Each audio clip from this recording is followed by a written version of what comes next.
Yeah, hey, blind guy doing stuff here today, and today we're going to do a video on a little thing I came across this week, and I'll just kind of talk about it for a minute. What to do. First of all, I'd like to wish everybody a happy May Day. First started back in the early 20th century in the United States after the Haymarket riot and the uh, hanging of four of those participants. It became the Day of Martyrs, which led into the Day of May Day. It is a day of the fusion of the red, meaning communists and socialists, between the green, meaning the environmentalist, and just sort of celebrate, immigrants and immigrant rights and our connection to each other and the land. So that's May Day. And it's a day it's supposed to not have any work and get out there and protest. And so, know a couple people up in Seattle, and there's big protests going on all over the world. So get out there and participate in May Day if you can. So this thing on what to do, it just kind of came up to me recently. I started reading a book yesterday. I got back from a camp out, and I was like needed a book to kind of hang out and read. Plus, just wanted to check in on some history I didn't know about. So I got this book. It's called Black Night, White Snow, Russian Revolutions, 1905 and 1917. And they were talking about the book talks about how throughout the 19th century there was this big question that was in Russia, what to do, and a lot of people posed the question. It varied between what do we need to do, what do the people want, what do the people need to do, and specifically what they were talking about is you had Russia, who was basically the world's largest superpower. They produced the most metals at the end of the 1700s. They were one of the world's largest industrial powers throughout the 18th, 19th century. They freed the serfs or the slaves in mid 1800s, so they became a little bit liberal at that time.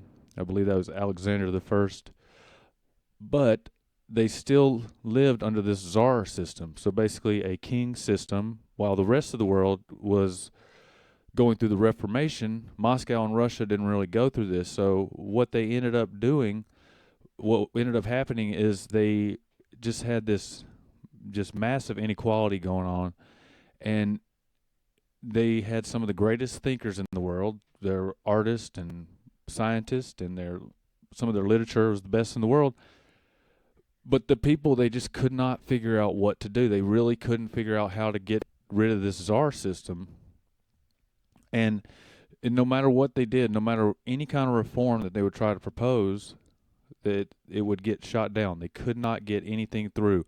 Everything was seen as a threat from the czars, and people just kept asking over and over again, okay, what do we do about this? And it went so far as this book sort of, it's basically like a novel, like a suspense novel, going through Lenin's life and other people's lives in the book, kind of written like a story. And it goes so far as in this idea of what to do sort of takes a head in this book. I did not know this, but Lenin's brother was hung by Alexander the Third in 18. I don't want to get it wrong, but in the 1880s, Alexander the Second was murdered by a terrorist organization in Russia. They called themselves a terrorist organization.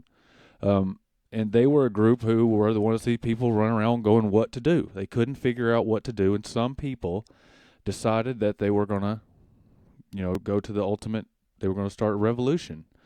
And somehow Lenin's brother, who was, not really it wasn't really his personality, or he wasn't even into politics. He went off to college. He got mixed up in this group, and he sort of was shocked by how bad it was in Russia. He sort of was, he didn't really pay attention to that.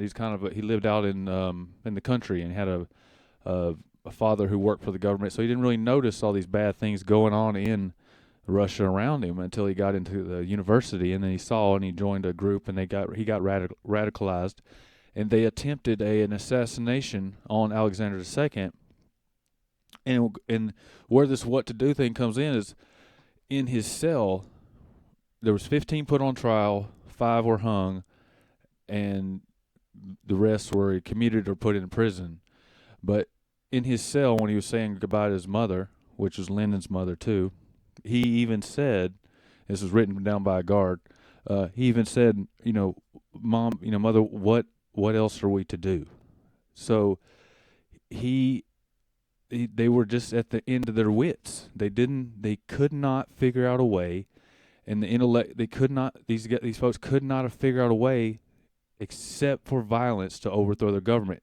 And that's not right, and that's totally the wrong way to go. It's shown that revolutions, the best revolutions that have the most impact and they actually do the best things, are nonviolent revolutions, political revolutions.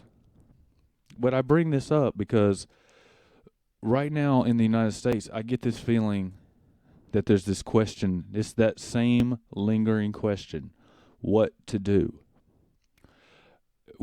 People just don't know. And I would say that, it really came to a head with the George Bush and Iraq and everybody. People were just at their wits' end, and they were so far at their wits' end in the United States with all our crazy history that we elected, and Obama was a revolutionary candidate. We elected Obama because nobody else knew what to do. It was like, okay, we got this guy, and he's going to get in there through his rhetoric and what he was saying. He's our what to do. He's the person what to do. And a lot of people voted for Obama, and sadly to say, some of those same people voted for Trump.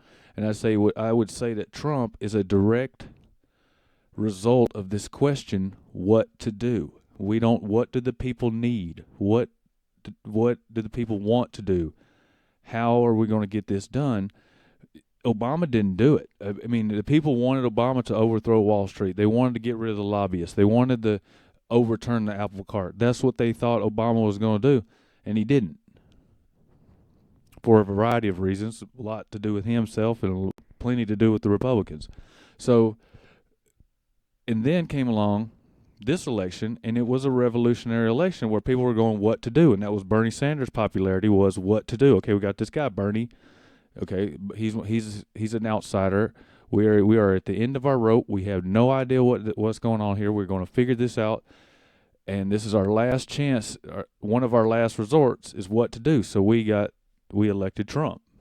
Now, frankly, I don't think Trump actually got elected. I don't want to get all into that, but there was a lot of stuff going on, but they didn't. It was just people just what to do, and the Trumpers. You follow the Trumpers. You look at their tweets. You look at their Facebook. You talk to them in person. They are just shaking their head.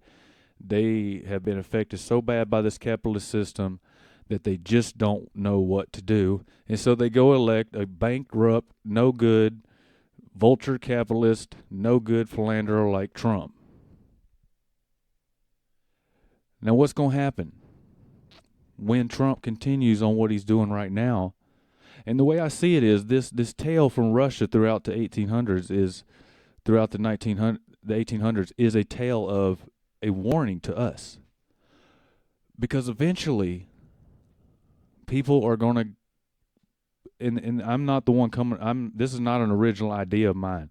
Chris Hedges was pointing this out. It makes total sense, and others, that what's going to happen when Trump doesn't fulfill his promises to the Trumpers. They are going, what to do? Trump's going to do it. Let's get it done. But what's going to happen when he doesn't do it? You already see he's not going to throw out NAFTA. He's not going to defund Planned Parenthood. Right today, he's not defunding Planned Parenthood, which I don't want it defunded, but the Trumpers do. He is keeping NPR. They got the budget coming out today. He only got half of his military spending. He didn't get a wall. On and on it goes. He is wanting to start a war with North Korea. He is in Syria. On and on and on it goes. Things that the Trumpers, now they don't care though. They're just happy Hillary's not president. And they'll all say, well, it's not Trump's fault, it's the Congress's fault that he's not getting it done. Well, yeah, sure, but that's the thing. We could have, if you paid attention to politics, could have told you that. I've been trying to say that for months. He's not going to do any of that stuff. It's not going to happen. Because what has happened is he's got into the White House and he's seen the reality. They all see it. Obama did too. They get in there and they get the lobbyists and they get everybody talking to them, and they start, what they were saying just doesn't make any sense to them anymore, and they change their views. Now, Trumper, he's not doing any of his views, but he'll still go out there on the campaign trail and he'll be like, oh, well, we're going to get a wall done eventually, and everybody cheers.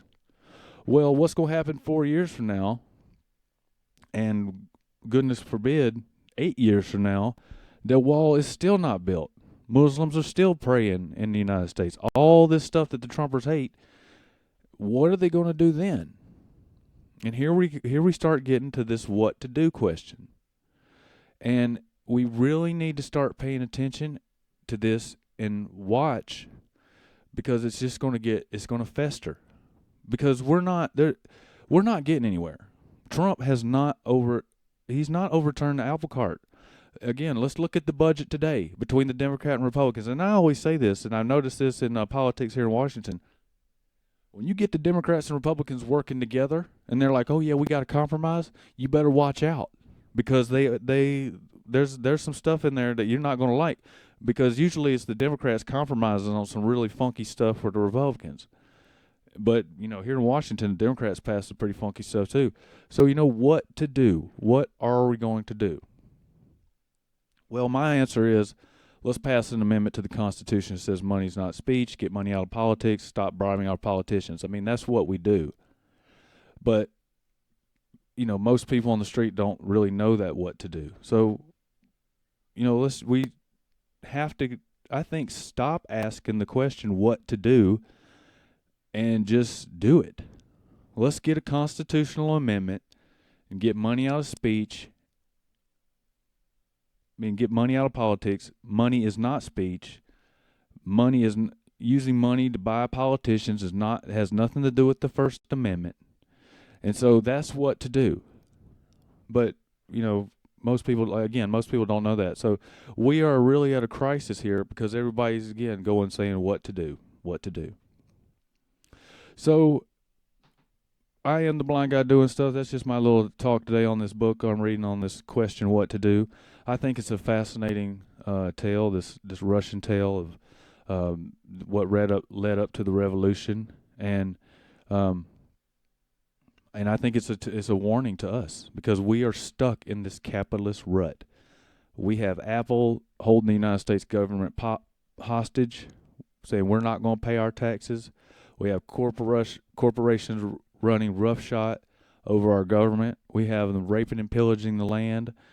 Our species could be going extinct due to climate change. So I just think that this is a cautionary tale for us. And again, what to do? I'd love to hear your comments. What do you think we should do? Post them up on the YouTube video or on my Facebook feed, and have a good day. Hit like or subscribe if you like this video. I am the blind guy doing stuff, and what to do. Have a good day. Bye-bye.